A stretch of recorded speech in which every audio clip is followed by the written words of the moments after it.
specifically at sustainable consumption or more broadly at sustainable development, lots of times there's a conception that if we are more green, if we have less carbon emissions, if we're going to be more sustainable, that that's going to hold back our economy.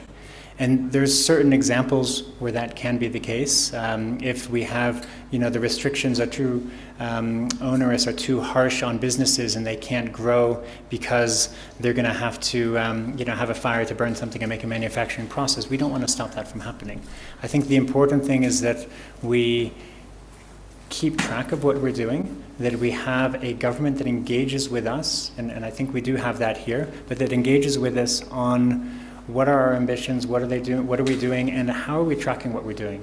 And in Bhutan specifically, when we talk about economic development and sustainability, there's a couple of challenges. One of them, for example, is the mining sector. There's a lot of potential for mineral resources in Bhutan. At the same time, there's a lot of potential for environmental damage.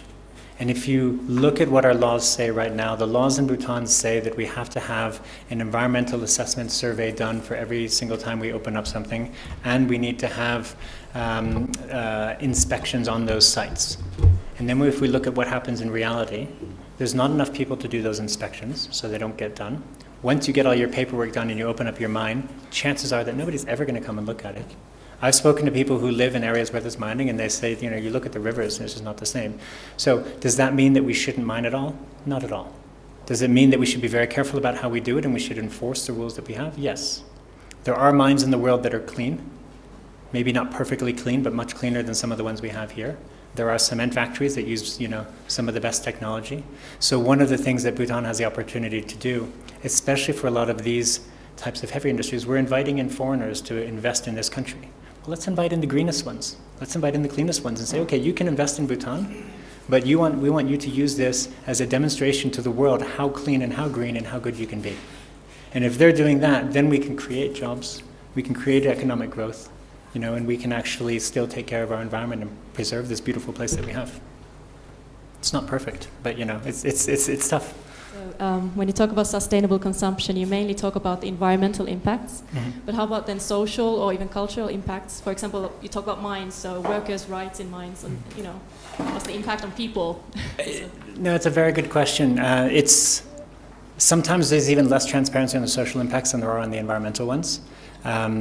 One of the things that's happening mostly elsewhere in the world is that the idea of getting transparency across the supply chain so you can understand what goes into your product, that's starting to increase. So companies that are in mining, they're starting to report not just on their environmental, but also on their social issues. There's international standards. There's something called the Global Reporting Initiative, and that requires both environmental and social reporting. So the companies that do that, that's the first step. But as a consumer, you're not going to go around and find the annual report that's this thick for some company, read through the whole thing to see how they do, and then go to the shop and be like, okay, which product am I going to buy? The reality is, evidence shows that people spend less than half of a second deciding between two products in the store. And sometimes if it's milk, it's even less than that. You just kind of grab the same one. You don't even look, you don't read, you don't turn the package over. So one of the things that's being developed, for example, is there's an app that can go on a phone, and I know it's active in North America and in Europe, and you can go into a shop and you can scan the product. And then it will tell you, here's how this rates on social. Here's how this rates on environmental. Here's how this rates on, there's 3 different metrics. And it's kind of interesting because you can see that something that is very, very green might not actually be very socially sustainable.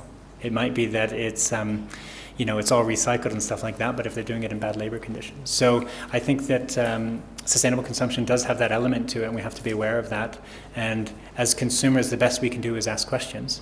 And at the same time, on the supply side, hopefully they're getting us the answers that we need. And I think that technology will play one piece in enabling us to see all the way through that supply chain.